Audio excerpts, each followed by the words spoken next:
बकरा ईद में हम सबके घर में सबसे पहले कलेजी बनती है और शायद ही कोई ऐसा इंसान हो जिसको कलेजी ना पसंद हो। तो आज मैं आपके लिए मक्खन की तरह नरम, बिल्कुल सॉफ्ट, मसालेदार, चटपटी कलेजी की रेसिपी लेकर आई हूँ। इतनी ज़्यादा मज़ेदार ये कलेजी बनती है कि आप इसको बकरा ईद की दावत पर बना लेंगे तो मेहमान इसकी रेसिपी पूछे बगैर नहीं जाएंगे और इसकी खुशबू पूरे घर में फैल जाएगी। तो चलिए इसकी रेसिपी को देख लेते हैं।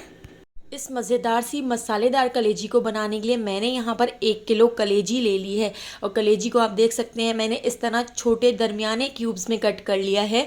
तो ना ही तो ज़्यादा बड़े क्यूब्स हैं और ना ही बहुत ज़्यादा छोटे हैं।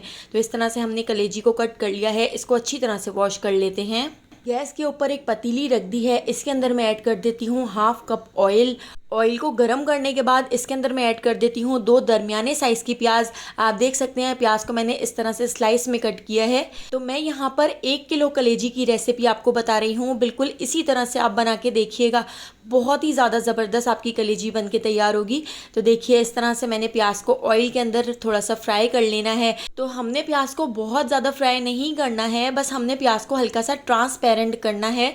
तो देखिए यहाँ पे प्याज हल्की सी फ्राई हो चुकी है। इसके अंदर मैं ऐड कर देती हूँ 1 टेबल स्पून लहसुन अदरक का पेस्ट और लहसुन अदरक के पेस्ट को ऐड करके इसको भी हम 2 से 3 मिनट प्याज के साथ फ्राई कर लेते हैं। अगर प्याज को हम बहुत ज़्यादा फ्राई कर देंगे तो एक तो कलेजी का कलर बिल्कुल काला सा हो जाएगा और प्याज हमने अगर ज़्यादा फ्राई कर ली तो प्याज इसमें घुलेगी नहीं, प्याज खड़ी खड़ी रहेगी। इसलिए हमने प्याज को हल्का सा फ्राई करना है। अब देखिए कलेजी को भी हमने अच्छी तरह से धो लिया था, एक स्टेनर के अंदर रख दिया था, इसका सारा पानी निकाल लिया था। और अब हम इसके अंदर ऐड कर देते हैं ये 1 किलो कलेजी ऐड करके इसको हम अच्छी तरह से मिक्स कर लेते हैं। मीडियम फ्लेम पर हम इसको इतना पका लेंगे कि कलेजी का कलर चेंज हो जाए। तो हमने इसमें बिल्कुल भी एक्स्ट्रा पानी अभी ऐड नहीं करना है। कलेजी का ही बहुत सारा पानी रिलीज़ होता है, तो बस कलेजी के पानी के अंदर ही हम इसको गलाएंगे। तो यहाँ पर आप देख सकते हैं कलेजी का कलर भी चेंज हो चुका है। कलेजी को मैंने अच्छी तरह से इसमें भून लिया है और कलेजी ने अपना काफ़ी सारा पानी छोड़ दिया है। तो बस इसी पानी के अंदर हम कलेजी को गला लेंगे।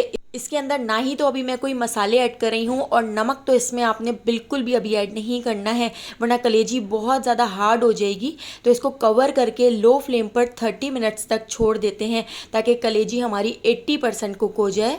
यहाँ पर मैंने 2 बड़े साइज़ के टमाटर ले लिए हैं। टमाटरों के छिलके हमने उतारने हैं।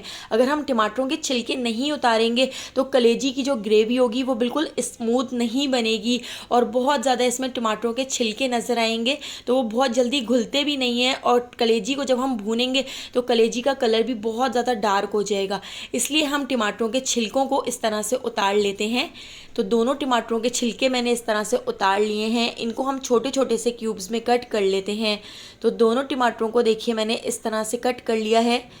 तो अब हम इसको भी साइड पे रख देते हैं और आधा घंटा हो चुका है। कलेजी चेक कर लेते हैं। तो देखिए यहाँ पे हमारी जो कलेजी है उसमें कितना सारा पानी है। तो कलेजी को हमने 80% तक कुक कर लिया है। तो इसको अच्छी तरह से मिक्स कर लेते हैं। मैं आपको यहाँ पर चेक कराती हूँ। देखिए सॉफ्ट सी कलेजी हो गई है। अब इसके अंदर मसाले ऐड करके और टमाटर वगैरह ऐड करके इसको पकाएंगे तो 100% हमारी कलेजी गल जाएगी और मक्खन की तरह सॉफ्ट कलेजी बनकर तैयार होगी। तो देखिए टमाटरों के छिलके उतार कर मैंने इस तरह क्यूब्स में कट करके इसके अंदर ऐड कर दिए हैं। तो इस तरह हम टमाटरों को भी इसमें अच्छी तरह से मिक्स कर लेते हैं और इसके साथ ही अब हम इसमें कुछ मसाले ऐड कर लेते हैं। तो मैंने यहाँ पर ले लिया है 1/2 टीस्पून लाल पिसी हुई मिर्चें, 1/2 टीस्पून लाल कुटी हुई मिर्चें और यहाँ पर मैंने कश्मीरी लाल मिर्च भी 1/2 टीस्पून इसके अंदर ऐड कर दी है। तो नमक मिर्ची आप अपनी मर्ज़ी से कम या ज़्यादा कर सकते हैं। 1/2 टीस्पून हल्दी पाउडर, 1 टीस्पून धनिया पाउडर और यहाँ पर मैंने ले लिया है भुना कुटा ज़ीरा।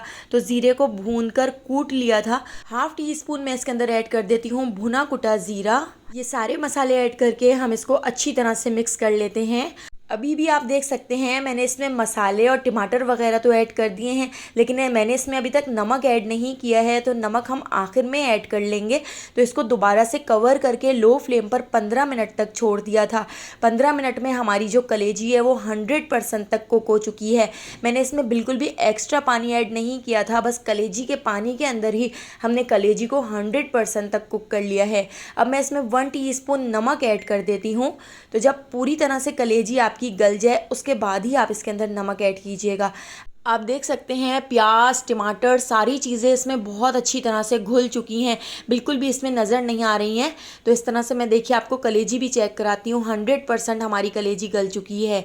अब मैं इसको भून लूँगी। हमने इसको इतना भून लेना है कि इसका ऑयल ऊपर आ जाए और इसमें जितना भी एक्स्ट्रा पानी है वो खुश्क हो जाए। तो बस अब हमने इसकी एक बार भुनाई कर लेनी है। तो बहुत ज़्यादा आपने इसको नहीं भूनना है वरना कलेजी का कलर चेंज हो जाएगा। तो बस एक बार मैंने कलेजी को इस तरह से भून लिया है। आप देख सकते हैं इसका साइडों से ऑयल ऊपर आ चुका है। अब मैं इसके अंदर ऐड कर देती हूँ 6 टेबल स्पून दही। तो दही को भी हमने अच्छी तरह से फेंट लिया था।